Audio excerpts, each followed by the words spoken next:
हाय विवर स्वच्छ निवडून आणि धुवून घेतलेली आहे। सुकट बटाट्याचा रस्सा बनवायचा आहे। हे बटाटे कापून घेतलेले आहेत। टोमॅटो, कोथिंबीर, कढीपत्ता आणि हा कांदा तेल ओतून घेऊया। कढीपत्ता कांदा टाकून घेऊया। सुकट टाकून घ्यायचे। सुकट मस्त फ्राय झाली। सुकी मच्छी आहे, तिला झिंगा पण म्हणतात। आता आपण मीठ घालून घेऊ। टोमॅटो टाकून घेऊ। बटाटे टाकून घेऊया। पण तिखट घालून घ्यायचं आहे। मीठ अगोदरच घातलेलं आहे। थोडी हळद,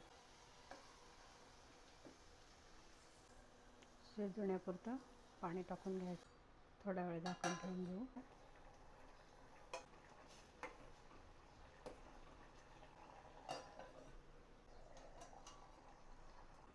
ज्वारीच्या भाकरीसोबत छान लागतं। स्वच्छ निवडून आणि धुवून घेतलेली आहे। सुकट बटाट्याचा रस्सा बनवायचा आहे। हे बटाटे कापून घेतलेले आहेत। टोमॅटो, कोथिंबीर, कढीपत्ता आणि हा कांदा तेल ओतून घेऊया। कढीपत्ता टाकून घ्यायला, सुकट टाकून घ्यायचे। सुकट मस्त फ्राय झाली। सुकी मच्छी आहे, तिला झिंगा पण म्हणतात। आता आपण मीठ घालून घेऊ। टोमॅटो टाकून घेऊ। बटाटे टाकून घेऊया। पण तिखट घालून घ्यायचं आहे। मीठ अगोदरच घातलेलं आहे। थोडी हळद, शिजवण्यापुरतं पाणी टाकून घ्यायचं। थोडा वेळ झाकून ठेवून घेऊ।